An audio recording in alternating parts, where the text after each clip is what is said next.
Assalamualaikum warahmatullahi wabarakatuh. Pamirsa, subscriber YouTube Mang Cecep Goro Bacep anu satiasa tuhu manco di mana wae ayana. Dina dangat ayeuna urang neraskeun hancacar nyam tina majalah Mangle anu judulna Dodoja Tinemu Bagja bagian ka-7. Ye yasana Bapa Chandra Hayat. Sumangga supados teu nyangkolong teuing kana waktos. Wilujeng ngadangukeun.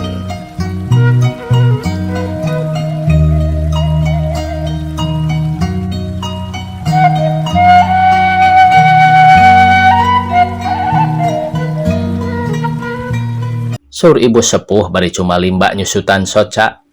Eta make nur lela kitu. Aya di Bandung. Basa memeh ibu gering, ibu ka Bandung teh malah anah ge diajak harita teh, tapi teu milu.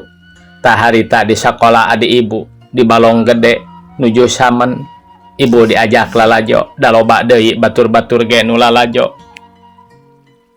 Ibu ningal budak geulis, inget wae nepi ka ayeuna oge, ditanyakeun teh ka adi ibu, Nur Lela. Cenah anak walana kontrak, mana geulis oge. Keur kitu trojol nyonya jangkung leutik geulis, pantes mun indungna dasak kulit jeung budak papadak koneng, siga-siga lain totok, datangna gandang kana sedan. Tuh geuning indungna mapagkeun ceuk Nyi Permana teh.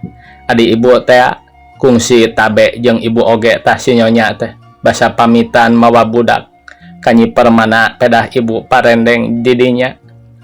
Mepro tingali gara ieu putra teh punteuna ge meuni mung hiji-hijina nu 7 teh nyerat sanes nama 8 salapan wae malah ngetang mah 10 keur geulis teh pinter ceuk Nyi Permana ka nyonya. Nyonya seuri bunga bari ngok budak teh disun siga nu deudeuh naker katara bungaheun budakna jadi bentang pelajar teh. Nyi Hasanah curing hak bari nyusutan Cipanon mencrong ka agan Omi. Nah anak nyonya naon? Ah tiraku. Nah sangaran jeung elah papada Nur Lela. Tapi naha atuh lamun anak nyonya nyaan mah bet ka SR asupna lain ka sakola walana. Boa-boa elah dipulung anak. Tapi ku nyonya mana? Da juragan kawasa Pancawati mah nyonyana teh ageng jeung totok teu siga-siga urang dieu jeung teu tetes kana Sunda. Kitu pamikirna Nyi Hasanah harita. Hanjakal abdi teu ngiring omong Nyi Hasanah. Duanana pahulang-hulang tungtungna surgan Omi. Kieu wae ayeuna mah urang meakeun kapanasaran Nyi Permana ku ibu dek disina ka dieu. Ongkoh manehna acan neang sangkan urang meunang katerangan anu tetela. Nah eta budak teh anakna anak kukut atawa kumaha bet make sangaran jeung kabeneran saumur lain.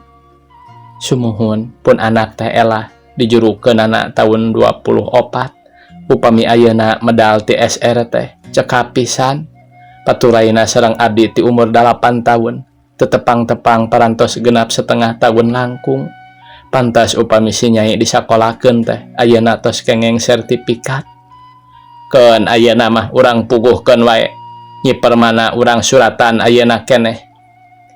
Kiah sina meuli parangko tuluy suratna sina dikana koropakeun. Pagetoge katampa ku nyinana.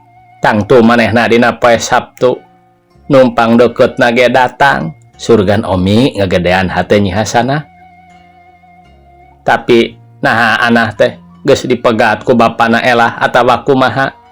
Derak-dak dicaritakeun ku Nyi Hasanah saperluna kalawan tetela ti mimiti budak hayang kurabu kaditu mah henteu dibuka ngan samet timburuanana salakina dugi kasegahna. Oh jadi kitu sur agan Omi deudeuh teuing anaking tapi kumaha upamana lamun bapa budak teh geus teu aya da meureun mana budak aya di batur ge. Ah duka atuh walau Nyi Hasanah. Da ieu teu acan tiasa nangtoskeun atawa nyanggem naon-naon ayeuna mah. Mugi-mugi wae pun anak teh aya sareng kapendak deui. Peting harita Nyi Hasanah teu cengkat tina pangsalatanana terus munajat. Agan Omi beak mikawatirkan nasib Nyi Hasanah nu teu kapianggehan ku hade rupa jeung alus akhlak. Manahna mah keukeuh tacan percaya keneh yen Hasanah lain turunan santana. Ras deui ka Raden Hidayat anu euleup-euleup bakal nyorang teu laksana mun kamal hirup keneh. Pangna naroskeun kitu ge tadina mah rek ngadeudeukeut jalan sangkan nyambung kana pamentana Raden Hidayat barata di raja. Isukna sanggeus ngesupkeun surat keur ka Bandung, bet kabeneran harita teh tanggal 5 Maret 1842 nu ngagempeurkeun teh. Isuk-isuk keneh pisan geledug teh andir dibom ku kapal-kapal udara Jepang. Jelema-jelema mimiti paciweuh pabaliut ngarungsi kawer ku loba soldadu Walanda nu kalabur. Jepang hanjat ka Indonesia, nupang deketna ka Bandung ti anjatan Indramayu, lapang udara Kalijati ka Jabal. Sata tanggal 7 Maret 1842 pamarentah Walanda taluk ka Jepang. Agan Omi jeung Nyi Hasanah ngungsi ka Rancagede, disambat ku panyerangna. Malah tuluy teu incah deui ti dinya, ngalih-ngalih akhir 1845 ka Bandung kalengkong. Da kalarasan bumina anu tadina disewakeun jadi kosong. Nyi Hasanah ge jeung Nyi Kiah teu tinggaleun ngingilu bae. Dasar sepuh ahli sosial, ahli renak-renik, rajin kana sagala rupa. Agan Omi sanggeusna dilengkong kaselir ku jabatan sosial, kapeto ngiring kana ngurus jalma nu rarempo. Babakuna para korban perang jeung sabangsana. Urang nyerang heula nyaritakeun Maris situan Bangkawarah teh pondokna kieu. Sadilepasna ti Pancawati manehna uprak-apruk neangan gawe, manehna abeng-abengan tapi teu manggih wae. Tapi bubuhan bapana jadi gegeden, residen anu gede pangaruhna, tungtungna mah ditempatkeun oge manehna teh di salah sahiji kontrakan. Kalawan diwanti-wanti heula ku bapana supaya ulah deui-deui boga lampah cara nu enggeus-enggeus. Menangna tempat mimiti di kontrak Cijangkep deket Balong Batik nu kaereh ka perkebunan pasir hayam Cijeruk. Nya sigana jadi eureun tina ngabuayana mah ngan jadi galak ka kuli. Manehna teu bisa roroyalan deui da dikered ku bapana satungtung can menang deui penghargaan tina gawena. Kulantaran kitu manehna jadi leletak ka saluhureunana bari sesepak kanu handap awahing ku hayang kapake samarukna meunang ku jalan kitu. Loba mandor teu kaop aya kasalahan sok tuluy wae dilepas kana tanaga batur ngamurah-murah nepi ka loba kuli borongan rugi ditambah deui ku gila hormat. Manehna loba nu mikangewa atawa loba musuhna atuh anadar teh perang tahun 1842 geus Jepang kumawasa. Rahayat di eta kontrak teh sabilulungan malas ka nyeri ka Maris rek ditarewak, diudag-udag, dikarepung, diaranjingan, cara moro bagong, diobrot ku bambu runcing jeung popongkol, disedekeun kanu bala, tungtungna Maris lumpat ke tengah sawah. Tina geus bingung ka mana nya pilumpateun. Ti ditu ti dieu diparagat bari disarurakan. Anu gagah anu adigung gede hulu ieu aing kawasa teh jadi tongtonan. Lumpat sakalumpat lampet bari teu eling di kaler kidul. Balik deui ka hilir tuluy muter-muter bru bae manehna namru pada nareunggelan ku popongkol. Tapi dihaja teu sina paeh saharita sabab rek diseletorkeun ka Jepang jeung sina karasaeun cenah nyerina. Sina kadengeun ku ceulina pamales panyarekan tinu geus meunang ka nyeri ti manehna. Maris geus teu bisa walakaya saharita dibakekeng di talian suku jeung leungeunna dihijikeun pek dicorok ku pananggung awi guluntungan tuluy digarotong dibawa ka kota Cingcin disetorkeun ka Jepang teh. Nu ngagotong areak-eakan sarusurakan bari ting corobok. Lain bagong ieu mah badot naon lalai patembalan badot penjajah nusok ngaruksak katengtreman imah tangga batur. Jepang nenjo aya bangsa kulit putih digogotong cara bagong turu hirup keneh atuh seuri bungaheun pisan. Maris digolerkeun dina taneuh teu dipirosea nepi ka isukna, talina teu dilaan-laan acan. Sumawana dibere dahareun, cai ge lain disina nginum tapi kalah kapada nyeblok. Sapoe sapeting maris gegerungan dina tatali, hujan dihujankeun, panas dipanaskeun, dina poe kaduana maris hirup-hirup keneh dikuncrumkeun ka sumur burung di tegal jambe, tuluy diurugan ku kokotor, runtah jeung batu. Tah kitu hukumanana kamaris nugeus ngamonyah-monyah harta kolotna dipake nyilakakeun sababaraha wanita teh. Malikan deui ari Ijan sanggeus tuan maris eueuh taya panghasilan kulir deui jeung taya puntanganeun, katambah-tambah da puguh ge goreng gawe jadi teu kapake ku tuan anu anyar mah manehna dilepas. Balikna rangkah ringkih taya nu mantuan da loba nu cuat teh ka manehna keurna jadi mandor. Ijan nanggung peti ditumpakan anggal dilayanan ku seeng jeung anak hayam mani recet. Sajajalan ting cariak dak dumadak tanggunganana pegat salangna. Acan ge jauh da puguh lain ahlina kana gawe teh hayamna aya nu leupas. Ku Ijan diudag rek ditewak bisi kabur asup ka kebon teh. Nah ana jebol teh wahon pucuk ti pengkolan. Teu kanyahoan ti tadina Ijan teu aya waktu keur ngisi, supir teu kaburu ngerem. Cedak Ijan kadupak rias kagila sukuna. Hayam teu beunang manehna ngagoler. Rob anu narulungan serta kabeh teh anu nyalahkeun ka supir. Tariking cilaka Ijan sapada harita dibawa ka rumah sakit Sukabumi nepi ka kudu dipotong sukuna nu kenca. Nincak kana panutupan tahun 1845, Ijan anu geus pacundang aya di Bandung. Asalna urang samida manehna teh, tapi lantaran adina jadi nyai-nyai encek hong, Ijan titip dirina teh ka adina. Adat kakurung ku iga minang pisan Ijan dibejaan ku adina ulah sok nyarita-nyaritakeun kaalusan Walanda sanajan kumaha hadena oge. Da buktina mah Walanda teh penjajah. Ijan siga nu teu boga wiwaha teu ngeuh yen nu leletak ka Walanda teh bisa dianggap mata-mata nikah atawa bilu ka musuh.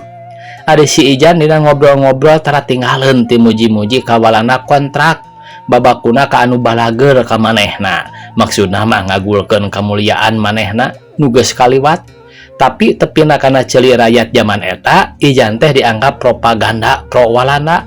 Malah disebut propaganda nyulunduk rek ngabilukeun deui hate sebagian rakyat ka Walanda. Dina zaman revolusi rakyat eta ucap-ucap Ijan kitu geus cukup matak curiga. Hiji mangsa keur Ijan ngeunah-ngeunah diuk ditepasna bari nyangigirkeun iteukna. Keur nenjoan potret-potret manehna zaman keur dikontrak buru duel telas ka rakyat newak Ijan. Imah Ijan digeledah teu aya naon-naon iwal ti aya sababaraha lencana merah putih tina kaleng. Ari dibalikeun si lencana teh pulas tungtungna biru. Bedah lencana merah putih nu aya warnana kalengna biru. Dina sabalikna dianggap Ijan teh anggota merah putih biru. Katambah kapanggih aya potret waktu manehna jadi mandor metik anu keur di kaleng kumaris. Ku kapanggihna eta dua barang dianggapna cukup bukti yen manehna nikah. Putusan ketua Laskar pribadi anu diucapkeun kalawan teu nitah deui kanu sejen saharita diwawarkeun di sisi jalan yen Ijan teh nikah anu kudu dibasmi. Sidik dosana sarta hukumna kudu ditigas beheungna sarta kudu dilalajoanan ku balarea. Pikeun contoh ulah nulara kanu sejen. Hukuman mimiti supaya Ijan neureuy lencana merah putih biru sina dilegleg. Ijan geus tegetihan beungeutna awahing ku teu puguh rasa suku ngan kari hiji nangtung ge hararese komo deui aya dina kaayaan anu sakitu matak ramoh poina.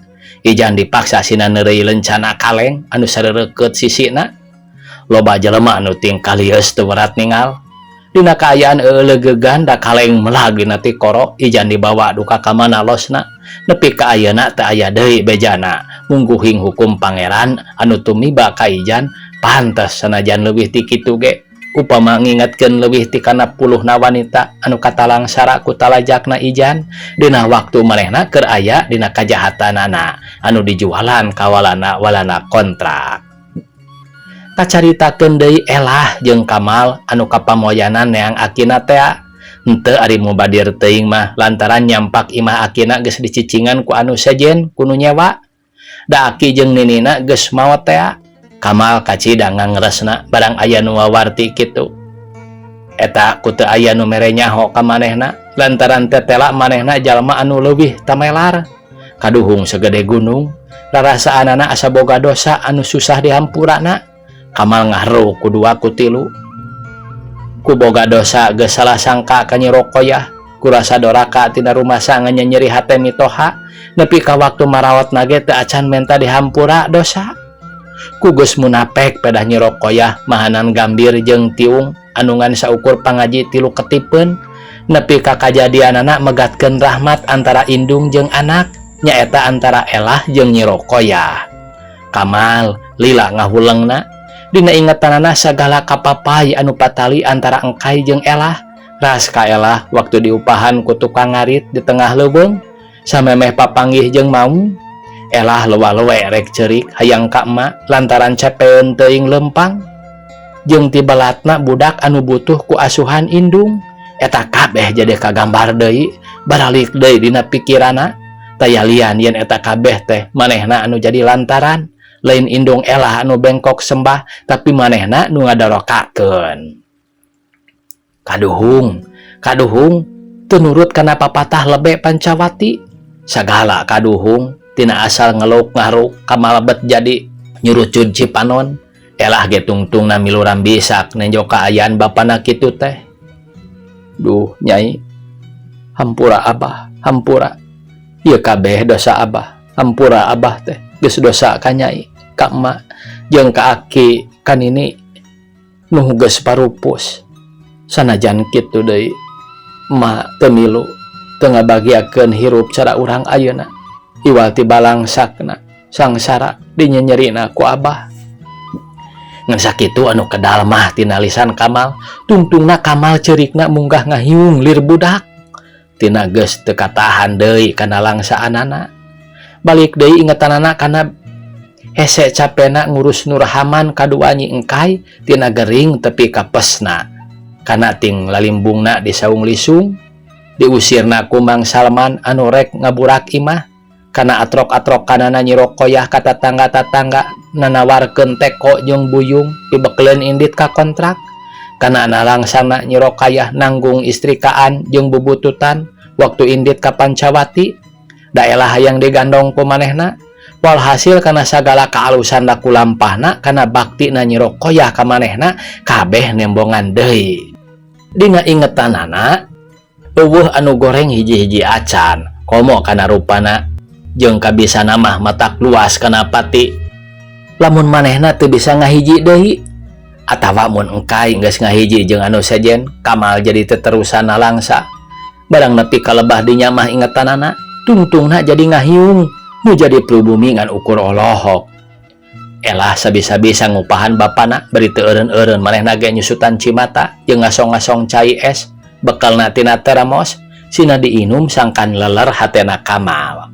Berkah geus nginum mah nya Kamal teh eureun tuluy menta dihampura kanu kasemahan. Tina geus ngabarubahkeun ku kalakuanana, saterusna Kamal menta tulung kanu terang pajaratan mitohana rek menta dianteur jarah. Atuh teu hese da puguh nu marawat teh lain jalma biasa, lain jalma si itu si eta teuing, tapi aya kokocoran keneh menak Cianjur.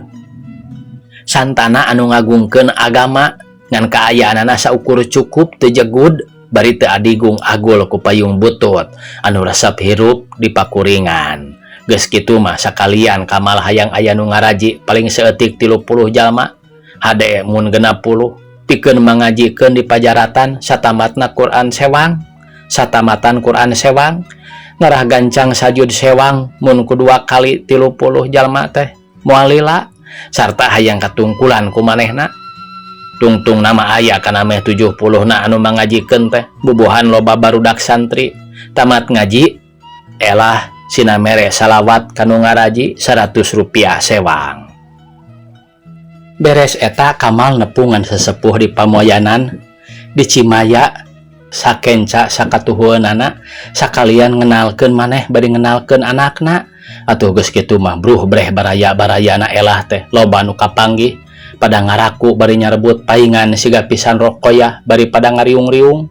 ku Kamal sakalian dikedalkeun maksudna yen arek ngahadean kuburan anu dua tadi tuluy saharita netepkeun juru kuncina anu oge diwajibkeun mangaoskeun salawatna malah bumina gedek digedongkeun lamun teu buri teuing lantaran arek terus ka Bandung maksudna Kamal hayang terus ka Cihanyawar ingat ku boga keneh lahan urut imahna anu diwariskeun ka Elah ku jenatna Nurhaman sajabana ti kapanggih deui barayana Elah Kamal meunang katerangan yen Nyi Rokoyah ayana di Garut duka di Mula Baruk duka di mana ngan saban puasa cenah sok datang ka Cianjur nagih sewaan imah sajajalan Kamal dina balikna teu berag malah siga nu rada-rada malah weung ingat bae ka indungna Elah parang siang geus titik-titik karek tepi kadinya nguliyeungna pikiran Kamal ngong teh Elah ka bapana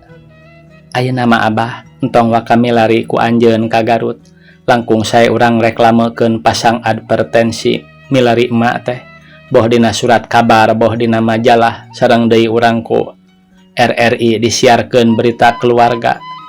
Kamal unggek tanda satuju tapi teu ngomong kalah kasiga nu keur babacaan kunyem-kunyem bae. Ulah gancang teuing Mang Udi ceuk Elah lalaunan ka supir Udi. Ka supir Udi, Abah kulem jalan 40 wae heug pungkal pengkol tur jalana jag jirig julug pisan. Datang ka Bandung ka gedong anyarna anu kakara di leuseuhan nyaeta di Jalan Karang Senang nu neulahna Wisma Ladang Sangsara. Elah saharita ngetik iklan sababaraha lambar kirimkeuneun ka sababaraha surat kabar jeung terus ka RRI masang berita keluarga. Kamal ka kamar numpi maneh tuluy sare isukna Elah ribut nelponan dokter supaya datang lantaran Kamal gering panas jeung noroweco bae babakuna sasambat ka Nyi Rokoyah jeung ka akina jadi matak hariwang nakara. Kapala rumah tangga sabot Elah ngadaguan dokter ngompres Kamal dititah nelepon ka Pancawati jeung ka Sayati supaya engking-engking ka Bandung katutnin haji duanana. Cek dokter Kamal sakit keras kudu saharita diopna me naon kasakitna longon stacking puguh bae atuh matak tagibur mah kana hate Elah lain hariwang ku kurang uang lain ku naon-naon nalangsana teh bat asa kula lewang jeung ting sareblak hate kasieun jeung kasedih pacampur sieun bapana teu kapuluk risi emakna teu kapendak. Sorena Haji Mansur jeung Haji Mustafa sarimbit daratang tuluy maluru ka Boromus neang Kamal opatan kalima Elah. Dokter can mere katerangan naon-naon tina kaayaan nu gering. Kabeneran heuleuh 3 poe ti waktu Elah nampa surat ti Garut ti salah saurang baturna nu maca iklan mopoyankeun yen anu diteangan teh bisa jadi anu ngiring-ngiring ka agan Omi nu di Bandung di Jalan Silih Asih nomor titik-titik nu jadi pangurus yayasan pamiaraan Nurarempo. Pangna nyangka kadinya estu nu nyuratan teh tatanggana gan Omi di Jalan Cimanuk sarta nyahoun yen aya nu ngaranna di kiah-kiah atawa koyah-koyah kitu. Elah curing hak tuluy bebeja ka engkingna anu keur sami-sami ngaraos nu ngaos eureun tuluy badami yen isukan isuk-isuk arek ka Bandung ka Jalan Silih Asih. Kancangna carita isukna Haji Mansur jeung Haji Mustafa geus aya di payuneun agan Omi. Dina sabak tamu ditulis ku Haji Mansur yen manehna ti perkebunan Pancawati memeh agan Omi sasauran jeung tamu geus teg bae manahna yen tangtu eta tamu teh dek ngalayad nu lolong dengan eta-etana nu saurang anu ti Pancawati mah sarta tuluy bae miwarangan heula sangkan jalmana teh deukeut ambe teh hese deui nyaur. Saberesna miwarangan tuluy mariksa ka Haji Mansur naon nu diseja pangna datang kadinya. Jawab Haji Mansur, "Wire nampi serat ti Garut ti Jalan Cimanuk ti sobatna pun incu nu nyebatkeun ibu teh kagungan pembantu anu namina Nyi Koyah eta teh pun anak." Kitu cek Haji Mansur pondok nama surgan Omi sanes Nyi Koyah Nyi Kiah panginten yaktos aya eta mah. Nah kumaha kitu palai tepang atanapi can anggeus agan Omi sasauran geus nyental Haji Mustafa milu mauran ngomong. Sanes kieu Bu, panjang nama Rokoyah. Hah, teu aya ari nu nami kitu mah. Aya ge kiah sareng anak ibu mung kamari enjing-enjing tabuh genap mios ka Garut. Sanes atuh, sanes pun anak ari kiah atanapi anak mah, margina pun anak mah engkai atanapi Rokoyah wastana teh. Kiah disaur ku agan Omi bisi eta nu dimaksud pedah meh sangaran ari jol da puguh lain ti rupa nepi kapotongan teh lir bumi jeung langit bedana. Ieu mah keur belenu teh hideung teu puguh patut lodro pulasna ditambah pitak herang dina tarangna urut indung kuris jeung panonna ceang sabelah. Haji Mansur rada oge ngabiri-gidig baranggok mah tapi tungtungna mesem oge bari nyebut sanes. Otomatis agan Omi oge ngiring kagugu gumujeng ningali Haji Mansur nuruwaseun pajonghok jeung nyikiah. Tuluy mariksa sugan Haji Mansur wawuh jeung nulolong urang Pancawati dan ngakuna ti perkebunan. Bari tuluy disaur si anu tadi dipiwarang ngadagoan teh, ari jol jalmana jiga aki-aki pisan nya bongkok nyarang kebong begung turug-turug lolong pisan padahal can kolot-kolot teuing manehna teh awahing kuruksak bae awakna. Urut aya nu margasa caritana mah eta jelema urut pagawe perkebunan nurutkeun pangakuanana. Ayana di dinya can lila karek ti kamari sore awahing ku kasayanana agan Omi bae da tadina mah gawena teh jajaluk di sisi jalan.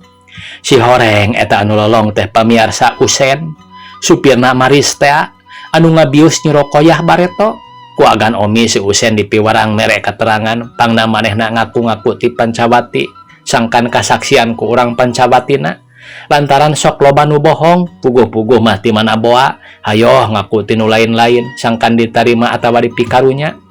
Usen tengeuh ieu yang didinya aya urut dununganana manisa dua-dua darak-dak bae manehna nerangkeun lalampahanana ti awal tepi ka akhir ti meuntas ngabius Nyi Rokoyah nepi ka dilepasna bareng jeung Tuan Maris.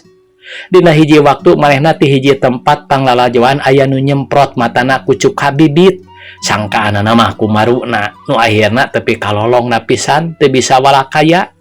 Wawales kana dosa abdi ceuk Usen nu parantos kaniaya ka Nyi Engkai. Haji Mansur jeung Haji Mustafa munggah ngagidir ambek tapi akhirna mah lungse ngadenge carita si Usen kitu teh.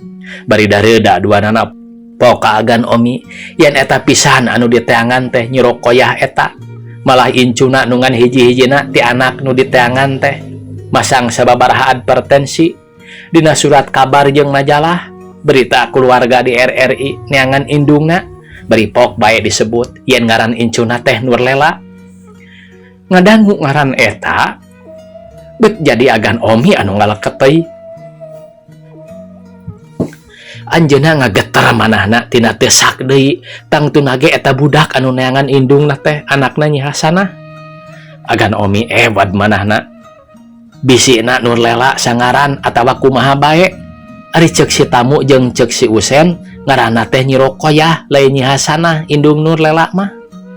Tina ewadna manah agan Omi tuluy mariksakeun saha ari bapana Nurlela. Dijawab ku Haji Mansur yen Kamal. Agan Omi saharita mah merebas citangis di hareupeun tatamu sarta tuluy nerangkeun sakumaha anu geus dicaritakeun ku putra angkatna Nyi Hasanah teh. Hanjaka hal jenisna nuju teu aya ka Garut nampa ondangan ti batur ngajina ti Tarogong anu rek ngebedahkeun situ dek curak-curak di situ Pariuk kitu cenah ngaranna situ teh. Geus tetela kitu Haji Mansur geuwat pamitan mulang rek bebeja ka elah jeung sapiri umpi geus asak badami yen moal salah deui Hasanah teh Rokoyah. Dek terus bae disusul saharita ku Haji Mansur jeung Haji Mustafa meungpeung isu keneh bisi kaporotan nu calucurak dius mobil ka Garut. Elah karepna hayang milu hayang geragok jeung indung tapi dicaram ku sararea ongkohna apan kudu cadong beja ti rumah sakit bisi aya naon-naon malah bisi engke kaburitan heug bae henteu bisa besuk ka Kamal. Kocapkeun datang ka Cipanas. Haji Mansur jeung Haji Mustafa nanyakeun di mana ari situ si Pariuk. Geus kapanggih ceuk anu nungguan di dinya. teu cios ayeuna dibedakeun anak, tapi pageto cenah da nu kagungan anak ti Bogor teu acan sumping. Dupi tamu istri ti Bandung nu sumping kamari da sareng carogena nyandak sedan, marulihna nembe tadi enjing mergi karulem heula di hotel Cipanas. Dua haji papelong-pelong teu aya nu bisa ngomong, hatena pinuh ku pertanyaan, kaluar tina rasa hatena hariwang jeung handeul. Teu salah deui Nyi Rokoyah geus boga deui salaki meunang babarengan ge atawa dibabawa ku salakina mondok di hotel. Haji Mansur gawena ngan istighfar ditembalan ku dzikir ti Haji Mustofa, beri terus duanana nyambat-nyambat kanu agung. Cek hatena, nah deui teu talete kaagan Omi, teu tatanya nah Nyi Rokoyah teh geus boga deui salaki. Cek dua haji bari baringung. Dugi ka dieu ieu teh pamirsa teu aya terasna deui. Aduh sapunten pangintennya ya ti Mang Cacep, ieu teh aya keterangan di dieuna teh. Aduh teu taliti ya Mang Cacep piosnya lah sakieu oge.